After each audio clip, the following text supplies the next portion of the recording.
Hello everyone and welcome to next toppers. My name is Tapur Omar, your chemistry educator, and मैं आ चुकी हूँ board express की next chapter के साथ, जो कि है हमारा केमिकल काइनेटिक्स। एक बहुत ही इंपॉर्टेंट चैप्टर, टोटल वेटेज इसकी 7 मार्क्स की होती है। इससे एक क्वेश्चन 3 से 4 नंबर का तो कंफर्म होता है आना, मतलब बड़े क्वेश्चन इस चैप्टर से आता ही आता है। ठीक है, किस टाइप का आता है वो मैं आपको वीडियो में समझाऊंगी जरूर। ठीक है, एंड हर साल इसका 2 से 3 क्वेश्चन पूछे जा चुके हैं। ठीक है, so let's get started with the chapter. Chemical kinetics नाम से समझते हैं। केमिकल मतलब एनीथिंग रिलेटेड टू केमिस्ट्री, और काइनेटिक्स क्या होता है? काइनेटिक्स केमिस्ट्री की वो ब्रांच में आता है जिसमें हम डील करते हैं रेट ऑफ रिएक्शन के बारे में।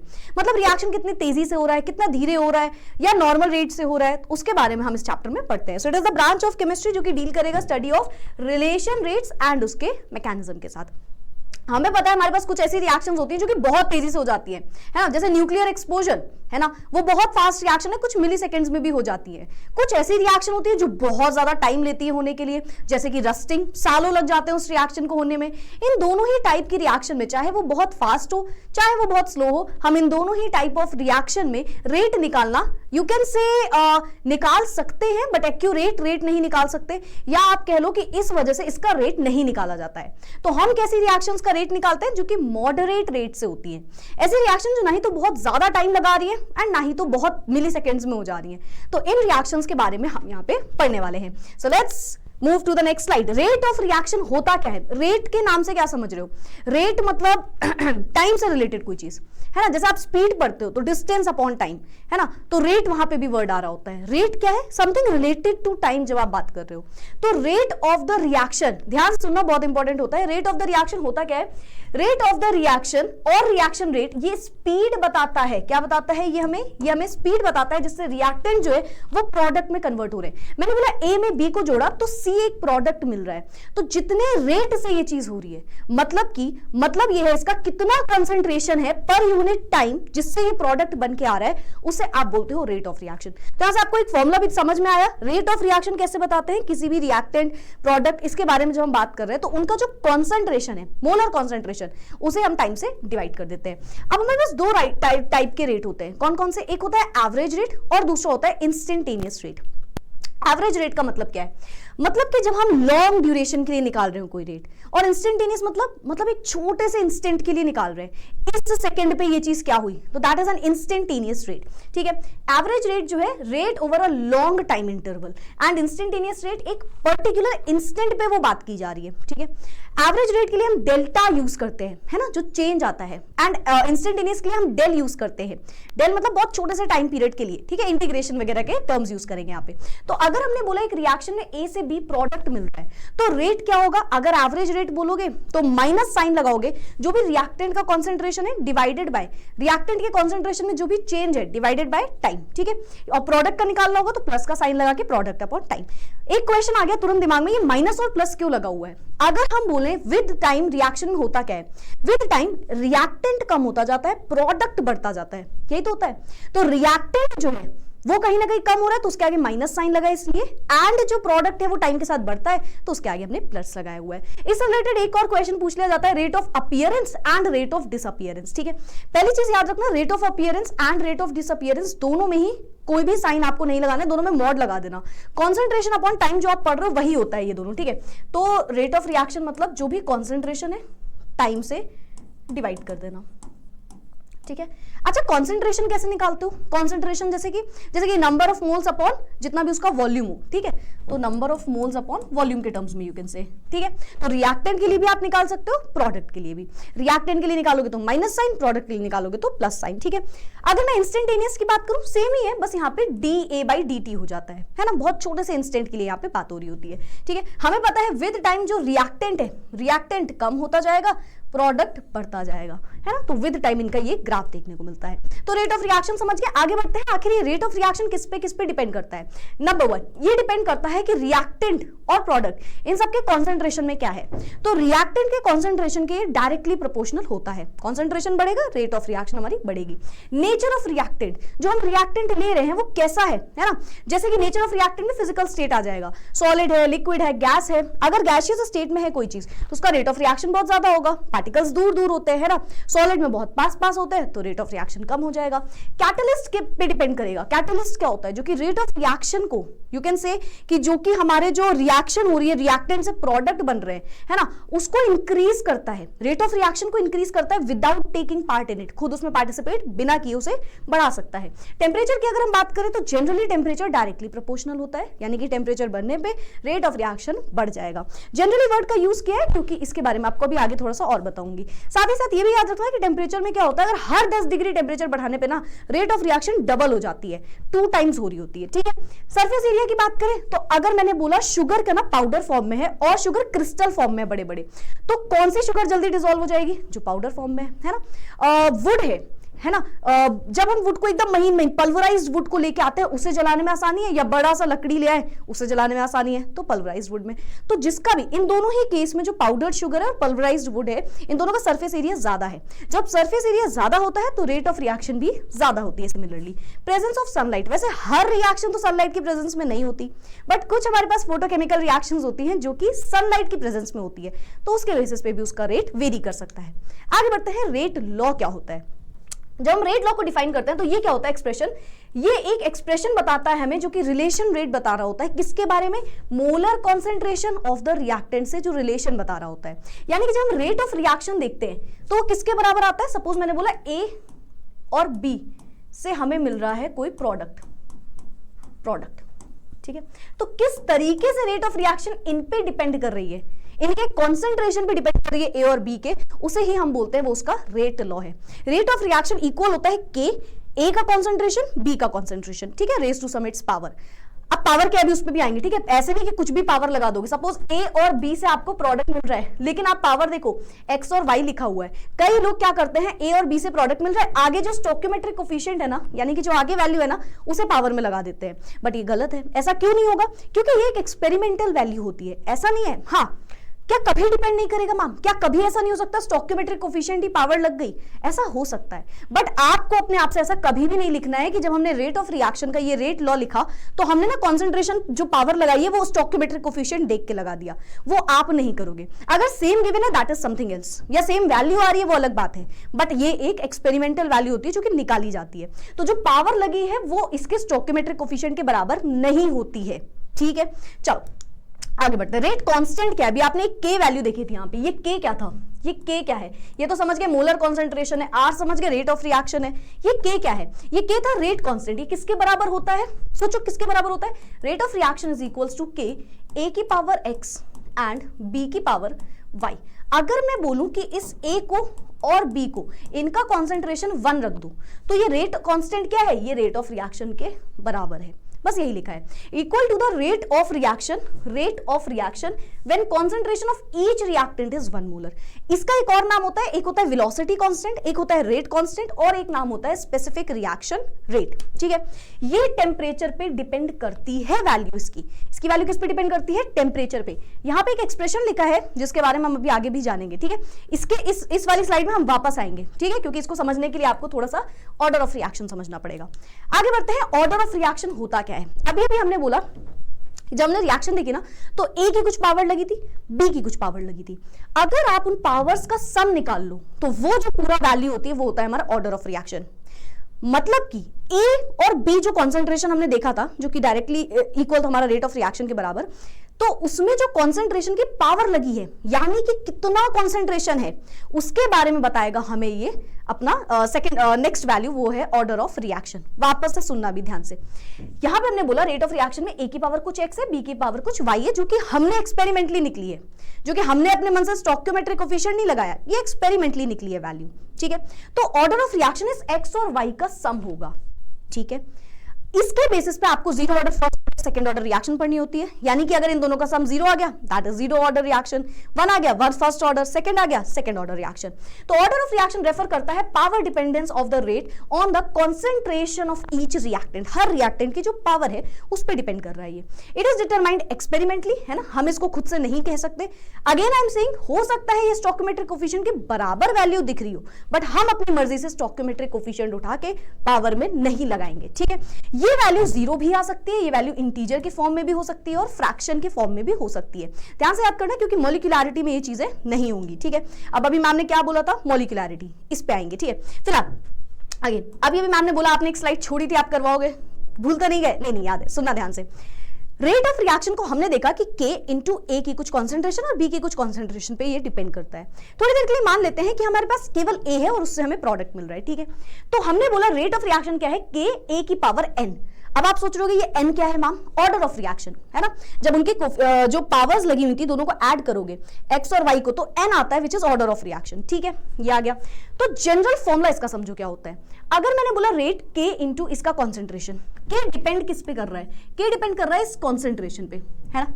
और कॉन्सेंट्रेशन निकालते कैसे, या आप ऐसे बोल लो K डिपेंड कर रहा है इस रेट ऑफ रिएक्शन पे, और रेट ऑफ रिएक्शन निकालना हमने अभी सीखा था, concentration upon time, concentration upon time, है ना। तो कॉन्सेंट्रेशन क्या होता है, number of moles upon volume of solution whole divided by time.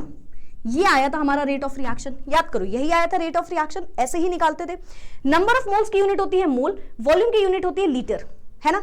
और पर सेकंड, टाइम को आप सेकंड में लिखोगे तो डिवाइडेड बाय सेकंड या वहां जाके उसे पर सेकंड लिख दो। अब सुनना मेरी बात ध्यान से, कॉन्सेंट्रेशन जो है वो किस पे डिपेंड कर रहा है, वो x और y दोनों पे डिपेंड कर रहा था, यानी कि x प्लस y, ठीक है। अगर इस पूरे को हम ऊपर ले जाएंगे, इस पूरे की पावर 1 है तो इसमें n क्या हो जाएगा, 1 माइनस n हो जाएगा। फिर से सुनना, कंफ्यूज नहीं होना, कॉन्सेंट्रेशन अपॉन, पहले हमने बोला कि रेट ऑफ रिएक्शन जो है वो K के बराबर है और A की पावर x B की पावर y पे। अभी मैं डेराइव एग्जैक्टली नहीं कर रही हूं वरना बहुत टाइम जाएगा, आप सुन लो, मैं आपको समझाती हूं इससे ध्यान से। रेट ऑफ रिएक्शन को हमने ये रिलेशन देखा। अब अगर आप यहाँ पे K को पकड़ लो, हर एक को नीचे भेज दो तो क्या हो जाएगा, K is equals to rate of reaction upon A का कॉन्सेंट्रेशन B का कॉन्सेंट्रेशन। करना ही पड़ेगा क्या, K is equals to rate of reaction upon A का कॉन्सेंट्रेशन पावर x B के कॉन्सेंट्रेशन पावर y। हमने ये निकाला, ठीक है। रेट ऑफ रिएक्शन होता है कॉन्सेंट्रेशन अपॉन टाइम, यानी कि number of moles upon volume of solution in litres. क्या हम इसकी यूनिट लिख दें, mole per litre whole divided by time. फिर नीचे आएगा, ये तो हमारा कॉन्सेंट्रेट ऑफ रिएक्शन का फॉर्मूला हो गया। फिर कॉन्सेंट्रेशन क्या है, number of moles upon litre volume of solution, इसकी पावर x। और यहां पे क्या है, number of moles upon litre, इसकी पावर y। क्या आपको यहां तक की स्क्रीन दिख रही है, बिल्कुल। चलो, तो यहां पे हम देख रहे हैं मोल पर लीटर होल की पावर x प्लस वाई आ जाएगा, है ना, होल की पावर x प्लस वाई। इस पूरे को अगर हम ऊपर ले जाके यहाँ पे माइनस करें तो ये x प्लस वाई क्या होता है, n होता है। तो मोल पर लीटर, ऊपर जाके मोल पर लीटर 1 में n लगी हुई है पावर, तो इस पूरे में 1 है, उसमें 1 माइनस n हो जाएगा ऊपर जाके, और second inverse as it is रहेगा। तो इस तरीके से, मैम ये क्यों इतना समझा रहे हो आप, हाँ यूनिट ही तो है, नहीं ये यूनिट नहीं है, इसके बेसिस पे आप zero order, first order, second order सबकी यूनिट निकालते हो, ठीक है। ध्यान से सुनना। अब अगर मैंने बोला कि यहाँ पे ना जीरो ऑर्डर रिएक्शन है, ऑर्डर ऑफ रिएक्शन क्या होता है, x प्लस वाई की वैल्यू, x प्लस वाई अगर जीरो है यानी कि यहाँ पे जीरो हो गया, हाँ। तो अगर मैंने जीरो बोल दिया, x प्लस वाई की वैल्यू यानी कि n की वैल्यू, यानी कि ये जो n की वैल्यू है ये जीरो है, 1 माइनस जीरो इज 1, तो मोल पर लीटर की पावर 1 मतलब मोल पर लीटर और सेकंड इनवर्स, तो ये आ जाएगी इसकी यूनिट, मोल per litre second inverse. Unit क्या आ गई, मोल पर लीटर सेकंड इनवर्स। वापस से, ऑर्डर ऑफ रिएक्शन अगर 1 आ गया तो मोल per litre 1 minus n, first order reaction के लिए n की वैल्यू 1 बोली होगी मैम ने, तो 1 माइनस 1 इज 0, हट गया, और सेकंड इनवर्स, तो इसकी यूनिट क्या आ जाएगी, सेकंड इनवर्स। तो जीरो ऑर्डर के लिए जो यूनिट लगती है k की वो ये होती है ना, और फर्स्ट ऑर्डर के लिए ये होती है। कमेंट में बताना सेकंड ऑर्डर के लिए क्या यूनिट निकल के आएगी, ठीक है। चलो आगे बढ़ जाते हैं। अब हम ऑर्डर ऑफ रिएक्शन आएगा, आप समझ गए होंगे। अब आते हैं मॉलिक्यूलैरिटी पे। कभी भी कोई भी पार्टिकल्स होते हैं आपस में कोलाइड करते हैं, है ना, कुछ ना कुछ ओरिएंटेशन देखते हुए, है ना, कुछ ना कुछ, यू कैन से जब हम कोलिजन बोलते हैं तो सारे कोलिजन थोड़ी होते हैं, कुछ ही कोलिजन होते हैं जो इफेक्टिव कोलिजन होते हैं जिनसे प्रोडक्ट मिलेगा, उसके बारे में भी अभी हम पढ़ने वाले हैं कोलिजन थ्योरी में। फिलहाल मॉलिक्यूलैरिटी बताता है कितने नंबर ऑफ रिएक्टिंग स्पीशीज हैं, कितने नंबर ऑफ रिएक्टिंग स्पीशीज हैं, चाहे वो एटम हो, चाहे वो आयन हो, चाहे वो मॉलिक्यूल हो, जो कि पार्टिसिपेट कर रहे हैं एक एलिमेंट्री रिएक्शन में। एलिमेंट्री रिएक्शन के लिए ही ये मॉलिक्यूलैरिटी निकलती है, कॉम्प्लेक्स रिएक्शन के लिए नहीं। अब एलिमेंट्री रिएक्शन क्या होती है, ऐसी रिएक्शन जो सिर्फ एक स्टेप में हो रही हो। कॉम्प्लेक्स रिएक्शन मतलब जो मल्टीपल स्टेप में हो रही हो। तो अगर सिंगल स्टेप में रिएक्शन हो रही है तो कितने नंबर ऑफ मॉलिक्यूल्स हैं या एटम्स हैं या आयंस हैं, कितने number of basically reacting species है जो कि पार्टिसिपेट कर रहे हैं उस एलिमेंट्री रिएक्शन में, उसे आप बोलते हो उसकी मॉलिक्यूलैरिटी। अब अगर हमने बोला कितने नंबर ऑफ मॉलिक्यूल्स हैं, कितने नंबर ऑफ एटम्स हैं, या क्या क्या है जो प्रोडक्ट बना रहा है, तो क्या ये कभी जीरो हो सकता है कि ना एक भी मॉलिक्यूल नहीं था और प्रोडक्ट बन गया, नहीं, ये तो हो ही नहीं सकता, है ना। आधा मॉलिक्यूल था और प्रोडक्ट बन गया, ये भी नहीं हो सकता। तो ना ही तो इसकी वैल्यू कभी जीरो आएगी, ना ही तो इसकी वैल्यू कभी भी फ्रैक्शन में आएगी, ठीक है। ये डिफरेंस पूछा जाता है आपसे मॉलिक्यूलरिटी और ऑर्डर ऑफ रिएक्शन में, ठीक है। साथ ही साथ एक और देखो डिफरेंस याद करो, ऑर्डर ऑफ रिएक्शन में हमने एलिमेंट्री रिएक्शन नहीं बोला था केवल, है ना, वहां कॉम्प्लेक्स रिएक्शन भी हो सकती थी, लेकिन यहाँ पे कॉम्प्लेक्स ना होते हुए केवल और केवल एलिमेंट्री रिएक्शंस होंगी, ठीक है। अच्छा, अब हम जीरो ऑर्डर फर्स्ट ऑर्डर के बारे में पढ़ते हैं, फिर हम इस चार्ट को वापस से देखेंगे, ठीक है। अगर आपको स्क्रीनशॉट लेना आप लेते जाना, वैसे आप पीडीएफ नीचे डाउनलोड कर सकते हो जाके, तो डायरेक्टली डाउनलोड कर लेना, ठीक है। चलो अब हम आते हैं जीरो ऑर्डर रिएक्शन में, एक ऐसे रिएक्शन जिसमें प्रोडक्ट बन रहा है बट प्रोडक्ट इंडिपेंडेंट है रिएक्टेंट के कॉन्सेंट्रेशन पे, बी भी हो सकता है, बी की पावर जीरो लगा देना। प्रोडक्ट बन रहा है बट उसके कॉन्सेंट्रेशन पे वो डिपेंड नहीं कर रहा, तो इसे आप बोलते हो कि ये हो गई इसकी जीरो ऑर्डर रिएक्शन, ठीक है। In this type of reaction rate does not depend on the concentration of the reaction. Graph अगर हम रेट डिवाइडेड बाय कॉन्सेंट्रेशन का देखें तो कोई भी यू कैन से यहाँ पे तो डिपेंडेंसी ही नहीं है ना, आपस में कोई रिलेशन ही नहीं है, तो it is a constant graph, ठीक है। अगर मैं इसका ग्राफ देखूं कॉन्सेंट्रेशन विद टाइम, तो टाइम के साथ साथ हमें पता है रिएक्टेंट कम होता है, तो इस तरीके से इसका नॉर्मल ग्राफ निकल के आएगा ऑपोजिट डायरेक्शन में, ठीक है। स्लोप की अगर हम बात करें तो स्लोप की वैल्यू कहां से निकल के आएगी, माइनस के से इसका हम स्लोप निकाल सकते हैं। फर्स्ट ऑर्डर रिएक्शन की अगर मैं बात करूं तो ए की पावर 1 पे डिपेंड कर रहा है हमारा प्रोडक्ट। इसे कई जगह आप ऐसे भी लिखा हुआ देख सकते हो, ए की पावर 1 बी की पावर 0, है ना, मतलब सिर्फ ए पे डिपेंड कर रहा है, या ए की पावर 0 बी की पावर 1 सिर्फ बी पे डिपेंड कर रहा है। तो ऐसा रेट ऑफ रिएक्शन जहां पे रेट डिपेंड करेगा केवल और केवल एक कॉन्सेंट्रेशन ऑफ रिएक्टेंट पे, उसे आप बोलते हो फर्स्ट ऑर्डर रिएक्शन, ठीक है। जैसे कि लॉग ए अपॉन टाइम का अगर आप इसका ग्राफ देखोगे तो ये कुछ ऑपोजिट ग्राफ देखते हुए मिलेगा आपको, एंड अगर रेट वर्सेस कॉन्सेंट्रेशन देखोगे तो रेट के साथ साथ कॉन्सेंट्रेशन बढ़ते हुए दिखेगा। अच्छा, जीरो ऑर्डर में आपको जीरो ऑर्डर रिएक्शन की यहाँ पे मैंने रिएक्शन लिखी हुई है, ठीक है, ये रेट लॉ है इसका जीरो ऑर्डर रिएक्शन का, A is equal to A not minus K T. यहाँ पे A क्या होता है, A होता है फाइनल या फिर रिमेनिंग कॉन्सेंट्रेशन, नोट करते चलो, न्यूमेरिकल करा दूंगी, फाइनल या फिर रिमेनिंग। देखो मैं सच बताऊं तुम लोगों को, बहुत सारे लोग ये कमेंट कर रहे थे कि मैम आप तो न्यूमेरिकल ही करा रहे हो, आप 15 क्वेश्चंस नहीं दे रहे हो या ये नहीं दे रहे हो पिछले स्टार्टिंग के 2 वीडियोस में। तो मैंने ये चीज डिसाइड करी थी कि जो भी क्वेश्चंस है मैं सारे के सारे आपको क्लास में ही करा दूंगी, ठीक है, मतलब 10 से 15 क्वेश्चन। बट देन मुझे समझ में आया कि आपको खुद के प्रैक्टिस के लिए भी कुछ चाहिए, क्योंकि हमारे एंड से यही डिसाइड हुआ था कि हम आपको सिर्फ और सिर्फ क्वेश्चंस देंगे एंड मोमेंट पे, ताकि आप उसे रिवाइज कर पाओ, उसे सॉल्व कर पाओ। बट मेरा ये खुद का मानना है कि अगर मैं 4-5 क्वेश्चन क्लास में करा दूंगी, कुछ इंपॉर्टेंट क्वेश्चन जिससे आपको एटलीस्ट मेथड पता चल जाए, है ना, तो उसके लिए मैं केवल आपको 4-5 क्वेश्चन करा रही हूँ। तो ये मत लिखा करो कि अरे मैम क्यों करा रहे हो ये भी ये वो, मैं अपनी मर्जी से करा रही हूँ, सिर्फ इसलिए ताकि आपको एक एटलीस्ट तरीका पता चले न्यूमेरिकल्स का, एंड किस टाइप का आने की प्रोबेबिलिटी रहती है, ठीक है। तो मैं 3 से 4 क्वेश्चन जो कराऊंगी वो इंपॉर्टेंट क्वेश्चन होंगे एंड में, ठीक है। चलो खैर, अच्छा एक और चीज, जीरो ऑर्डर और फर्स्ट ऑर्डर बहुत अच्छे से पढ़ के आना, क्वेश्चन बहुत बार पूछा गया है और आने के चांसेस हैं बिल्कुल। ए क्या होता है, फाइनल या फिर रिमेनिंग कॉन्सेंट्रेशन, फाइनल या फिर रिमेनिंग कॉन्सेंट्रेशन, नोट करना। ए नॉट क्या होता है, इनिशियल कॉन्सेंट्रेशन जो रिएक्टेंट का है, ठीक है। के क्या होता है, रेट कांस्टेंट, टी होता है हमारा टाइम यहाँ पे, ठीक है, यस। अच्छा, इसके लिए टी हाफ भी निकल सकता है। टी हाफ क्या होता है, टाइम हाफ, मतलब टाइम हाफ का क्या मतलब है, मतलब जब 50% रिएक्शन हुई होगी तब कितना टाइम लगा होगा, दैट इज टी हाफ, ठीक है। आधे रिएक्शन 100% रिएक्शन होने के लिए जो जरूरत है वो सब हमने यहाँ पढ़ ली।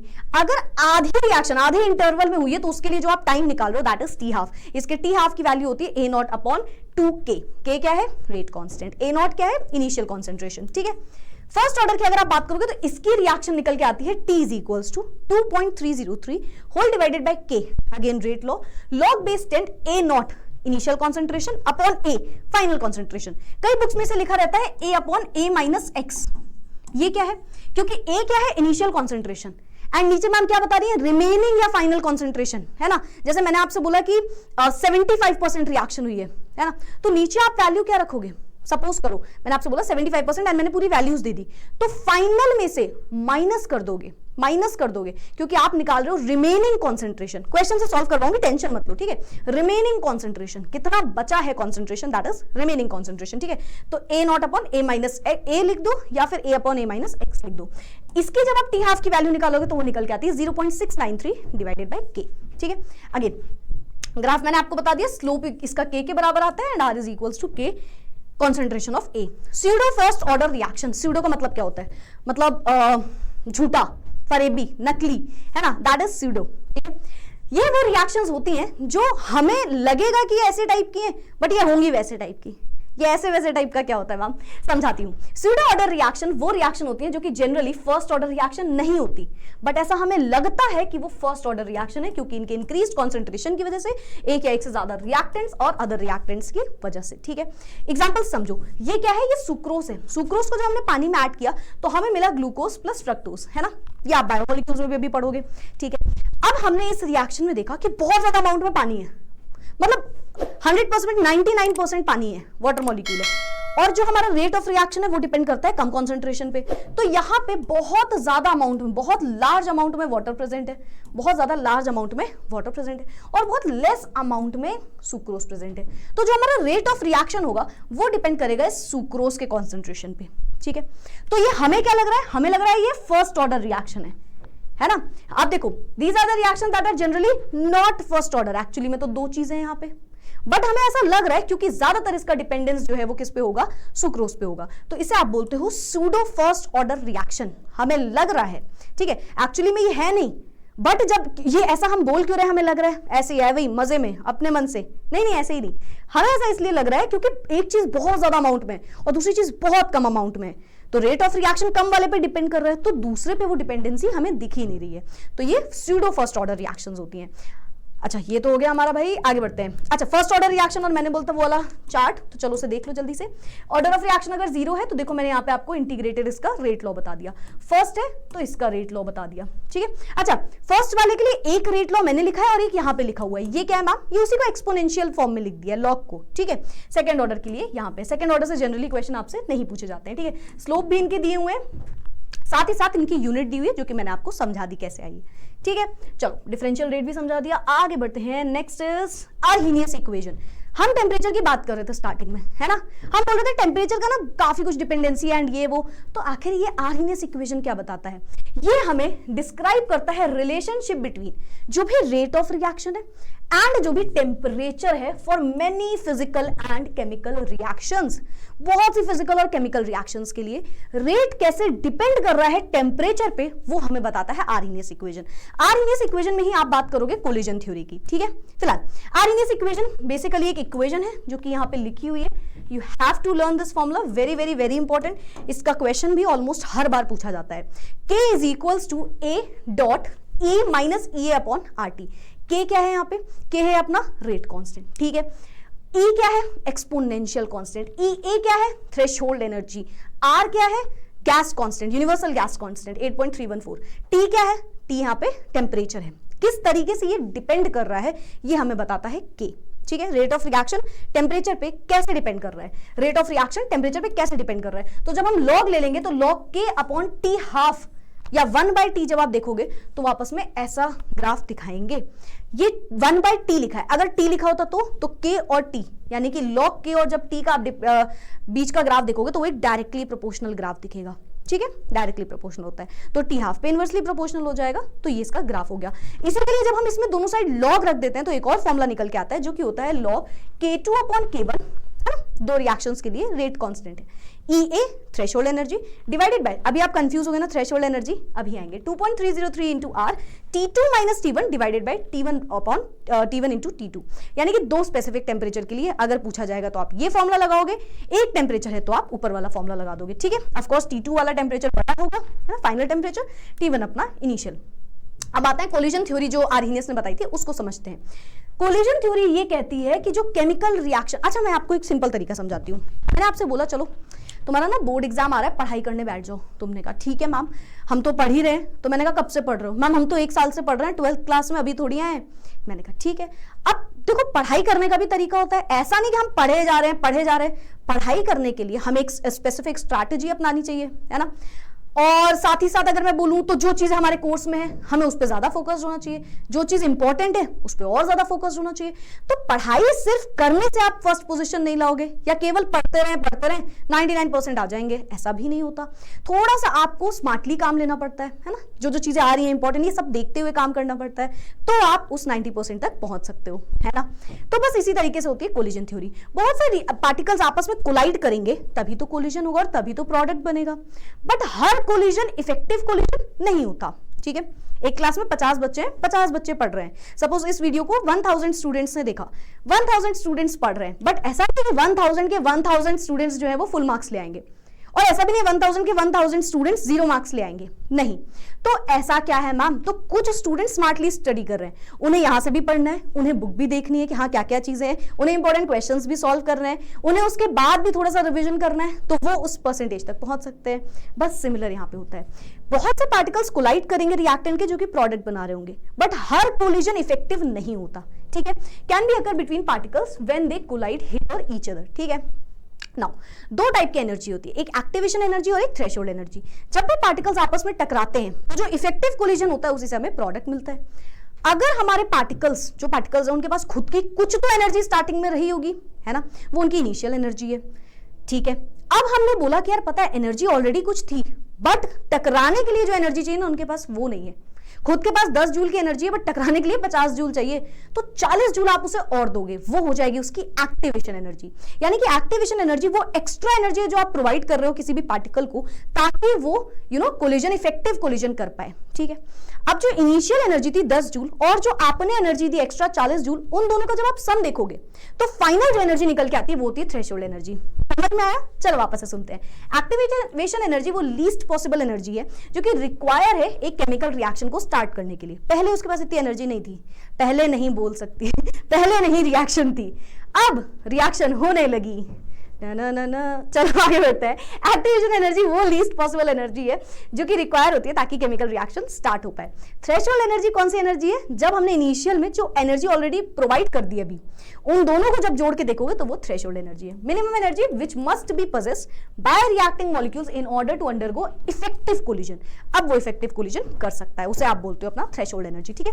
जैसे कि नंबर ऑफ मॉलिक्यूल्स और एनर्जी का अगर हम ग्राफ देखें तो पहले क्या होगा, नंबर फ्रैक्शन ऑफ मॉलिक्यूल्स बढ़ते जा रहे हैं, एनर्जी आगे बढ़ रही है, ठीक है। पहले ये हो रहा है, पहले ये वाला है, ठीक है, इतने ये चला गया। तो हमने देखा इतने एनर्जी पे इस मैक्सिमम मॉलिक्यूल्स की इतनी एनर्जी आ रही है ना, मैक्सिमम मॉलिक्यूल्स की ये एनर्जी है, इतनी एनर्जी चाहिए थी उसे, उसके बाद तो कोलिजन होने लगेगा।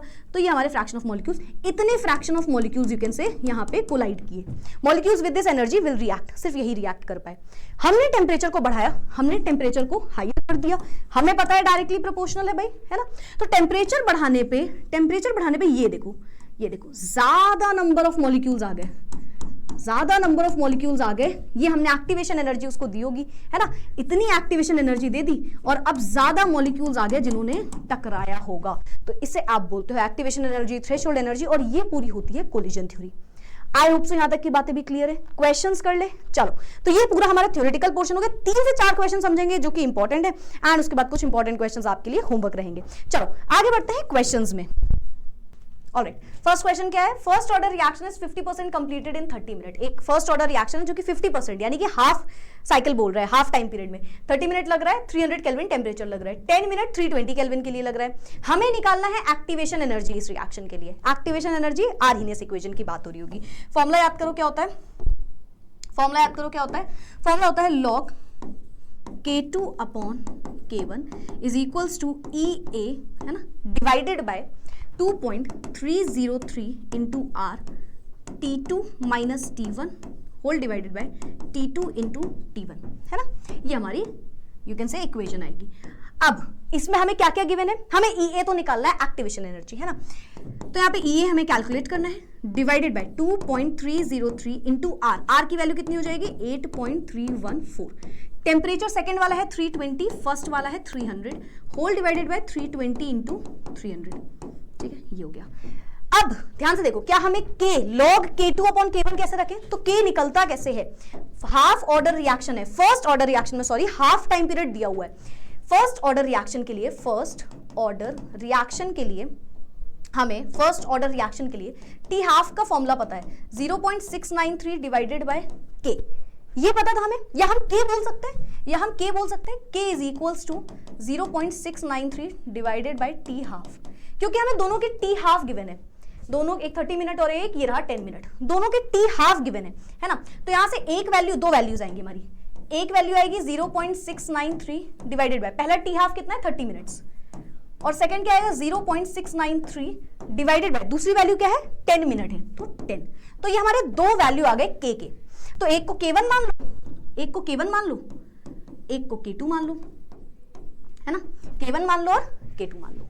क्लियर ये चीज, या किसी को भी मान लो आप, इसको मैंने बोल दिया K1 फर्स्ट रिएक्शन के लिए 10 मिनट, सेकंड के लिए 0.693, ठीक है, कैसे भी मान लो। चलो यहाँ पे आते हैं, तो log K2 अपॉन K1 कितना आ गया, K2 कितना है, K2 कितना है, K2 कितना है, K2 अपॉन K1 0.693 ऐसे रख लो, 0.693 अपॉन 10, ये K2 है अपना। अच्छा एक बात ध्यान से सुनना, ये हो गया 0.693 अपॉन 10 और ये हो गया 0.693 अपॉन 30। क्या ये दिख रहा है आपको, 30 है ना। K2 और K1 की वैल्यू निकालनी, किसी को भी मान लो यार, K1 K2, किसी ऐसे ही नहीं, किसी को भी। देखो पहली रिएक्शन क्या बोल रहा है, 50% कंप्लीटेड इन 30 मिनट्स पहली रिएक्शन में, तो वो हमारा फर्स्ट रिएक्शन हो, K1 हो गया, फिर उसके बाद K2 हमने लिख दिया। तो एक K1 की वैल्यू आ गई, एक K2 की वैल्यू आ गई। अब इसको मैंने ऊपर क्यों लिखा, क्योंकि मैं चाह रही हूँ यहाँ पे ज्यादा स्पेस ना जाए, है ना। तो ध्यान से देखो, इसको मैं ऊपर, इसको अगर मैं पूरे को डिवाइड करूंगी तो ये क्या आ जाएगा 30 अपॉन 0.693, ये कैंसिल आउट हो जाएगा, 0 0 कैंसिल आउट हो जाएगा, आगे लॉग लगा हुआ है, ठीक है।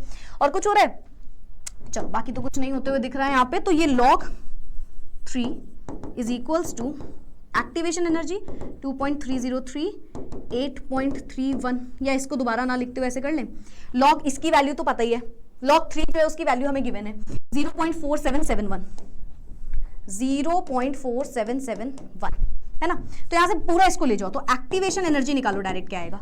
अगर मैं एक्टिवेशन एनर्जी को उस साइड ले जाती हूँ, है ना, या एक्टिवेशन एनर्जी को एक साइड रखो, बाकी सबको एक साइड ले जाओ, तो क्या आएगा 0.4771 into 2.303 into 8.314 into 320 into 300 whole divided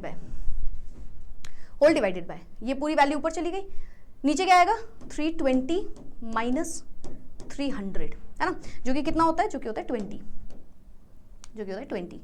तो इसको हमने 20 लिख दिया, 20। एक बार रीचेक जरूर कर लेना, एक्टिवेशन एनर्जी हमें निकालनी थी 4.771 उसकी वैल्यू गिवन है, पूरे इस होल वैल्यू को नीचे से ऊपर ले जाएंगे, तो 2.303 मल्टीप्लाई कर दिया 8.314 320 300, ठीक है, 320 माइनस 300 इज 20, तो नीचे ले आया इसको, ठीक है, ठीक है।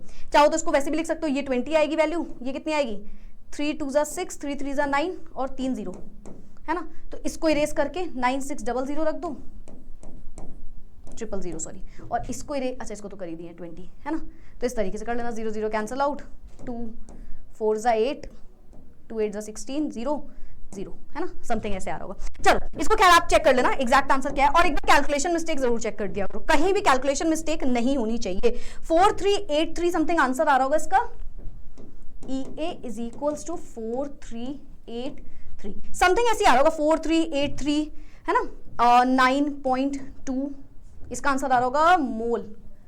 अब सुनो, यूनिट क्या लगेगी, मोल लगेगी, यूनिट क्या लगेगी इसकी, एनर्जी जूल पर मोल। कई बार आंसर किलो जूल पर मोल में बोलता है, तो क्या आंसर आएगा, और 43.839 समथिंग किलो जूल पर मोल, ठीक है, 43.8 समथिंग किलो जूल पर मोल। क्वेश्चन को ध्यान से देख लो, ठीक है, स्क्रीनशॉट लेना, ले लो, मैं साइड भी हो जा रही हूँ।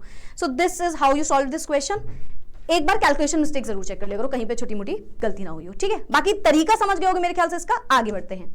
If the rate constant of the reaction is this, identify उसका order of reaction. Rate constant दिया इस बार, उसका रेट ऑफ रिएक्शन निकालना है, ठीक है। तो रेट कांस्टेंट हमें कितना है, k की वैल्यू हमें गिवन है 3 × 10 की पावर -4 सेकेंड इनवर्स। अब सोचो, निकालना इतना इजी क्वेश्चन है, निकाल, और ये मैं एक बात बता दूं, ये क्वेश्चंस आपके प्रीवियस ईयर में पूछे जा चुके हैं, ठीक है। सो इंपॉर्टेंट क्वेश्चंस है। आइडेंटिफाई करना है ऑर्डर ऑफ रिएक्शन। सोचो ऑर्डर ऑफ रिएक्शन कैसे आएगा, ऑर्डर ऑफ रिएक्शन तो हम यूनिट से निकाल सकते थे, है ना। ऑर्डर ऑफ रिएक्शन हम यूनिट से पता कर सकते हैं कि क्या ऑर्डर ऑफ रिएक्शन है उसकी। सेकेंड इनवर्स किसकी यूनिट है, सोचते हैं थोड़ा सा। कॉन्सेंट्रेशन अपॉन टाइम रखना था, कॉन्सेंट्रेशन होता है मोल पर लीटर अपॉन मोल, या आप सिंपल बोल लो यूनिट होती है मोल पर लीटर 1 माइनस, मतलब मैं वापस से पूरी डेरिवेशन नहीं कर रही हूं, है ना, अभी तो अभी बताई थी ना। तो चलो अब n की वैल्यू क्या रखोगे कि सेकेंड इनवर्स आए, क्योंकि इसकी यूनिट सेकेंड इनवर्स है, तो n की वैल्यू क्या रखी होगी, ऑर्डर ऑफ रिएक्शन n की वैल्यू 1 रखी होगी, तो 1 - 1 इज 0, तो ये एक फर्स्ट ऑर्डर रिएक्शन है, ये एक फर्स्ट ऑर्डर रिएक्शन है।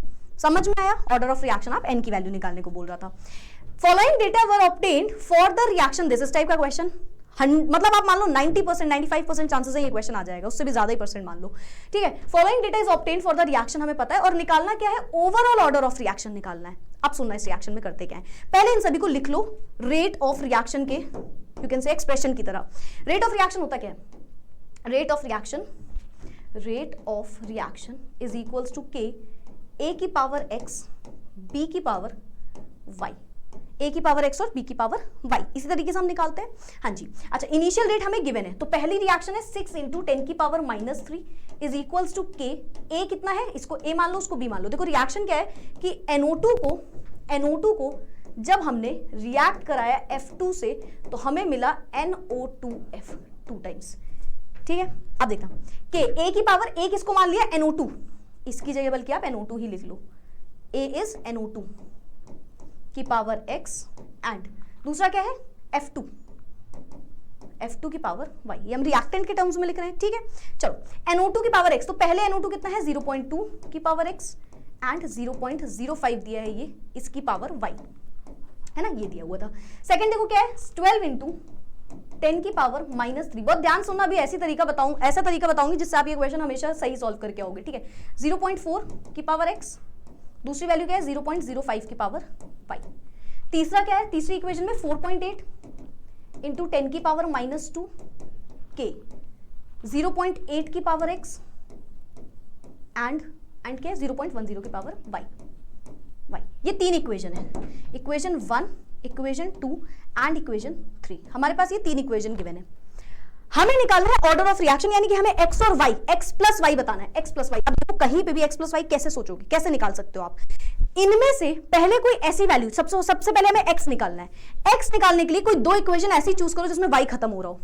सोचो क्या हम इसको अगर डिवाइड कर देंगे 1 और 2 से, अगर हम डिवाइड कर देंगे इक्वेशन 1 एंड 2 को, तो क्या y खत्म हो जाएगा, सोचो बिल्कुल हो जाएगा, 0.5 और 0.05 0.05 हो जाएगा। तो इक्वेशन 2 को मैं तो और इजी करूंगी, 2 को डिवाइड कर दो इक्वेशन 1 से, इक्वेशन 2 को डिवाइड कर दो इक्वेशन 1 से, मैम 1 को 2 से कर देती, अरे सेम आंसर आएगा, कोई दिक्कत नहीं है, मैंने और इजी इसलिए कर दिया, 2 को 1 से करोगे तो ऊपर वैल्यू पॉजिटिव आएगी, वरना फ्रैक्शन में आ जाती, आंसर सेम आएगा। ध्यान सुनना, पहले हमें x निकालना है, हमें x और y दोनों निकालना है, बट पहले x निकालेंगे फिर y निकालेंगे। x निकालने के लिए y को ऐसे देख लो जिसमें y की कोई चीज हट रही हो, या आप कुछ भी कर सकते हो, पहले y को चूज करो अगर x कैंसिल आउट हो रहा है, इसमें ध्यान से देखो, मुझे दिख रहा है कि x कहीं कैंसिल ही नहीं हो रहा, लेकिन y हो रहा है एक जगह, तो पहले मैंने वो दोनों इक्वेशन चूज कर ली जिसमें y हो रहा है कैंसिल, ठीक है। चलो तो हमने ये चीज देख ली, तो सेकंड क्या है 12 चल जाओ भाई चल जाओ, हमारे पास कम समय है, इसको समझ नहीं आ रहा। 12 इंटू 10 की power -3 whole divided by 6 into 10 की पावर -3, एक साइड कर लिया, इक्वल्स टू 0.4 की पावर x और क्या 0.05 की पावर y डिवाइडेड बाय 0.2 की पावर x 0.05 की पावर y। हमने तो भाई चाल सोच समझ के चली थी, ऐसा नहीं कि अनजाने से मिले हैं ये लोग, नहीं, हमने जानबूझ के मिलवाया था, हमें पता था ये कैंसिल आउट हो जाएंगे आपस में, है ना। और 6 2 12, 10 की पावर 3 10 की पावर 3 कैंसिल, है ना, पॉइंट हटाओगे 2 2 4, क्या आ गया, हमें क्या देखने को मिला, हमें देखने को मिला 2 इज इक्वल्स टू 2 की पावर x। ध्यान से देखो बाकी सब कैंसिल आउट हो गए, ठीक है। तो x की वैल्यू कितनी आ गई 1, ये आ गई हमारी पहली वैल्यू, क्या आ गई हमारी, ये आ गई हमारी भाई पहली वैल्यू, x की power 1 is the first value, ठीक है। अभी हमें काम रोकना नहीं है क्योंकि y भी तो निकालना था, है ना, y भी तो निकालना था, y कैसे निकलेगा, देखो y निकालने के लिए हमें दिख रहा है कि x तो कहीं कैंसिल ही नहीं हो रहा, तो किसी भी दो को चूज कर लो जो आसानी से आपको लग रहा है आप डिवाइड कर सकते हो, मैं इन दोनों को उठा लेती हूँ, 4 2 8 होता है तो कट सकता है ना। तो इक्वेशन 3 नेक्स्ट स्टेप में डिवाइड करेंगे इक्वेशन 3 को 2 से, ठीक है, इक्वेशन 3 को 2 से डिवाइड करो तो 3 कितना है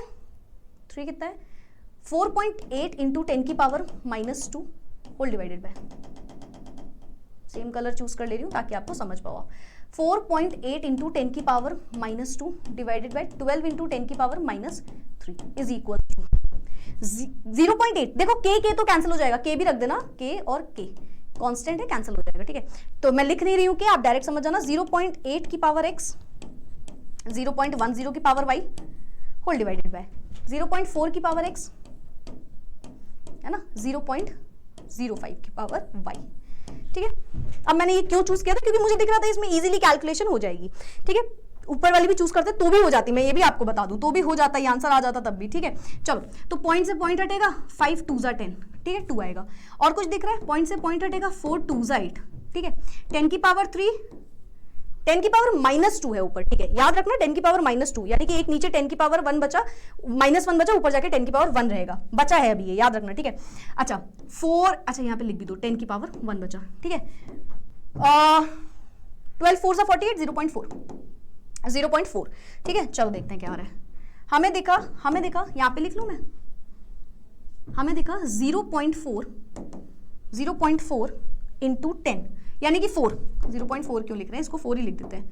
4 इज इक्वल्स टू 2 की पावर x एंड 2 की पावर y, ये आ रहा है, ठीक है। 4 इज इक्वल्स टू x कितना है 1, 4 इज इक्वल्स टू 2 और 2 की पावर y, ये आ रहा है। तो यहां से y कैसे आएगा, 4 divided by 2 is equals to 2 की power y, 2 is equals to 2 की पावर y, यानी कि y की पावर y कितना आ गया 1, y कितना आ गया 1 आ गया। आंसर यहीं पे छोड़ के आ जाओगे, नहीं, आपको निकालना क्या था, आपको निकालना था ऑर्डर ऑफ रिएक्शन, यानी कि x plus Y. We have to, यार यहाँ तक दिख तो रहा है ना, हाँ चलो ठीक है, पता कई बार मेहनत वेस्ट हो जाती है इससे। तो x प्लस वाई हमें निकालना था, जो कि ऑर्डर ऑफ रिएक्शन है, तो हमें निकालना है x plus Y is equals to order of reaction, ठीक है। तो x आया 1 plus 1 is equals to 2, second order reaction है, सेकेंड ऑर्डर रिएक्शन है, this is the final answer. ये क्वेश्चन बहुत बार पूछा जाता है, समझ गए आप, इस तरीके से डिवाइड करो कि कुछ कैंसिल आउट हो रहे हो, ठीक है।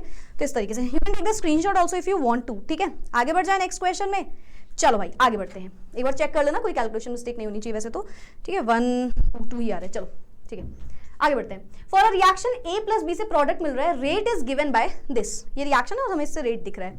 How is the rate of the reaction affected if concentration of A is doubled, अगर हमने A की कॉन्सेंट्रेशन को डबल कर दिया तो रेट पे क्या इफेक्ट पड़ेगा।